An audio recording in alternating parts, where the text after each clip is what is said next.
Welcome. In this video, I will review Zoho CRM. Let's begin. Zoho CRM is a powerful customer relationship management platform designed for small to large businesses. After signing up on the Zoho website, you get access to a dashboard where you can manage leads, contacts, deals, tasks, and campaigns. The homepage is simple and easy to navigate. On the left panel, you will see modules like leads, contacts, accounts, deals, and reports.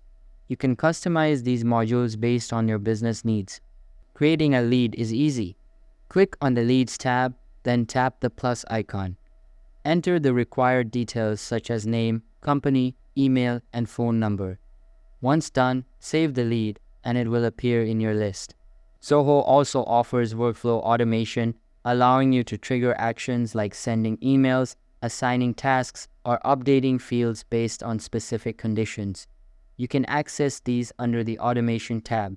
There is also integration support for apps like Mailchimp, Google Workspace, Microsoft 365, and social media platforms. Zoho CRM also provides analytics and reporting tools to track performance and progress. The free version includes basic features, but if you need advanced options like scoring rules, macros, and AI predictions, you can upgrade to a paid plan. That's it, guys. Thanks for watching.